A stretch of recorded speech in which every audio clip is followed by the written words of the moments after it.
Mère Teresa de Calcutta, née Agnès Gongsa Bojaxiou le 26 août 1910 à Skopje, qui faisait alors partie de l'Empire ottoman, aujourd'hui la Macédoine du Nord, fut l'une des personnalités les plus respectées du XXe siècle, connue pour son dévouement aux pauvres et aux malades dans les rues de Calcutta en Inde. Sa vie fut marquée par un engagement profond envers les valeurs chrétiennes de charité, de service et d'amour envers les plus démunis.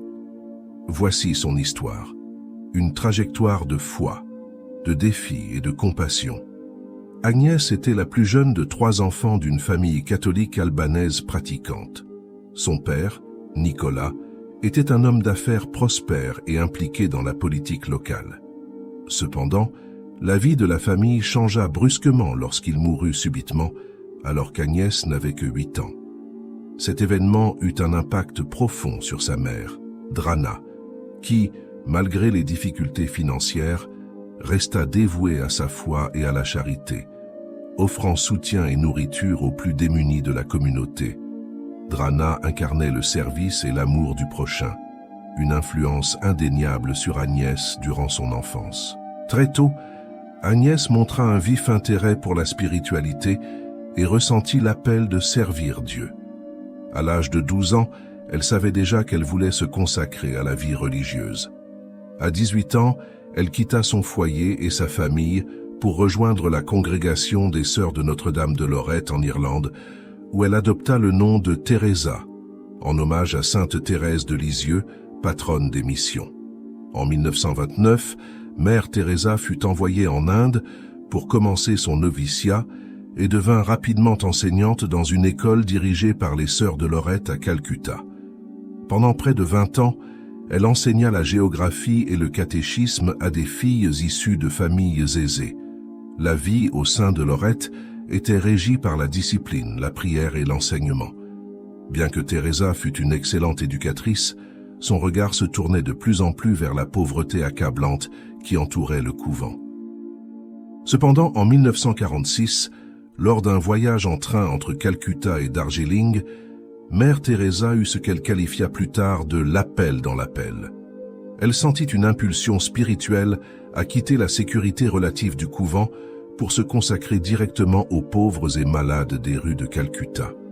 Suite à cette expérience, Mère Teresa passa 2 ans à chercher la permission officielle de quitter les Sœurs de Lorette afin de commencer une nouvelle mission. En 1948, le pape Pie XII lui accorda enfin la permission de partir et d'entamer son œuvre parmi les pauvres. Elle abandonna l'habit traditionnel des Sœurs de Lorette pour adopter le célèbre sari blanc à liseré bleu, devenu le symbole de sa nouvelle vocation. Sa première année de travail dans les bidonvilles de Calcutta fut extrêmement difficile. Sans revenu stable, elle dépendait souvent de la générosité des donateurs locaux.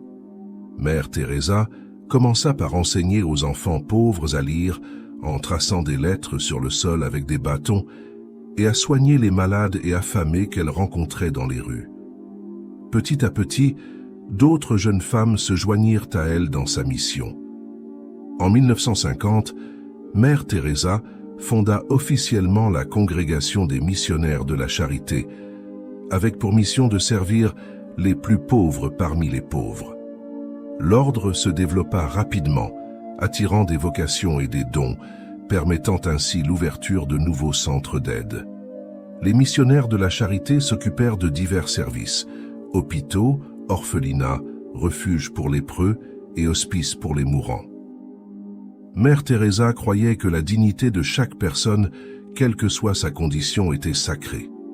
En 1952, elle fonda la première maison pour les mourants, appelée Nirmal Hriday, cœur pur, dans un bâtiment donné par le gouvernement de Calcutta. Elle et ses sœurs y offraient aux personnes rejetées par les hôpitaux et la société un lieu pour mourir dans la dignité. Mère Teresa et ses sœurs commencèrent aussi à travailler avec les lépreux, une population marginalisée en Inde. Elles créèrent des colonies où les malades pouvaient vivre et recevoir des soins médicaux et spirituels. L'une de ces colonies fut nommée Shantinagar, cité de la paix. Dans les années 1960 et 1970, l'œuvre de Mère Teresa prit une ampleur internationale et sa congrégation s'étendit à d'autres pays. Ses missions s'implantèrent en Amérique latine, en Afrique et même en Europe. Elle voyageait fréquemment pour fonder de nouvelles maisons et superviser le travail de ses sœurs. Le travail de Mère Teresa attira l'attention mondiale et elle fut largement reconnue pour ses efforts.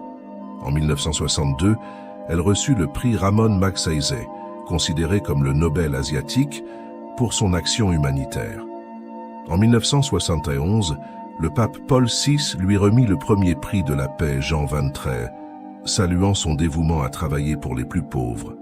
En 1979, Mère Teresa reçut le prix Nobel de la paix en reconnaissance de son travail en faveur des nécessiteux et de son message d'amour et de compassion.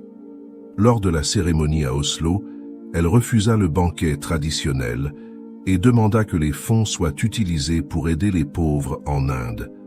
Dans les dernières années de sa vie, Mère Teresa fut confrontée à des problèmes de santé importants. Elle subit plusieurs crises cardiaques et fut hospitalisée à plusieurs reprises. En 1990, elle proposa de démissionner de son poste de supérieure des missionnaires de la charité, mais les sœurs votèrent pour qu'elle reste à ce poste. En 1997, elle démissionna finalement, et sœur Nirmala lui succéda. Mère Teresa mourut le 5 septembre 1997 à Calcutta, à l'âge de 87 ans. Ses funérailles furent un événement national en Inde, rassemblant des dirigeants mondiaux et des milliers de personnes venues lui rendre hommage. Elle fut enterrée dans la maison des missionnaires de la charité à Calcutta et sa tombe devint un lieu de pèlerinage. Après sa mort, les appels à sa canonisation se multiplièrent rapidement. En 2002, le Vatican reconnut un miracle attribué à son intercession: la guérison inexplicable d'une femme indienne souffrant d'une tumeur abdominale. Cela permit sa béatification par le pape Jean-Paul II en 2003, sous le nom de Bienheureuse Teresa de Calcutta. En 2015, le pape François reconnut un deuxième miracle, impliquant la guérison d'un homme brésilien atteint de multiples tumeurs au cerveau. Ce miracle ouvrit la voie à sa canonisation, qui eut lieu le 4 septembre 2016 durant le jubilé extraordinaire de la miséricorde, lors d'une cérémonie présidée par le pape François sur la place Saint-Pierre au Vatican. Le legs de Mère Teresa est immense et varié. Elle est non seulement rappelée pour son travail inlassable auprès des pauvres, mais aussi pour son message d'amour, de compassion et de dignité humaine. Ses paroles et ses actions ont inspiré des millions de personnes à travers le monde à se consacrer au service des autres. Ces missionnaires de la charité continuent de se développer et sont aujourd'hui présentes dans plus de 130 pays, perpétuant l'esprit de leur fondatrice. Mère Teresa nous a légué une leçon puissante. Le vrai service envers autrui ne se mesure pas par la grandeur des actions, mais par l'intensité de l'amour avec lequel elles sont accomplies. Sa vie fut un témoignage vivant qu'au cœur de la plus grande misère, l'amour et la compassion peuvent éclore et transformer des vies. En nous souvenant de Mère Teresa, nous sommes appelés à suivre son exemple, à apporter lumière et espoir dans les recoins les plus sombres du monde. Dans le livre Femmes de l'Évangile, écrit par l'auteur brésilien Robson Pinheiro, il est mentionné que Mère Teresa de Calcutta aurait eu d'autres incarnations.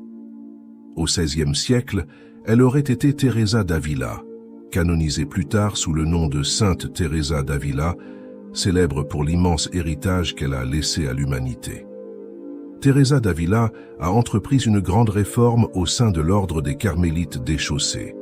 Elle a fondé plusieurs couvents, 32 monastères, dont 17 féminins et 15 masculins, en y instituant une règle de vie stricte basée sur le travail et le silence.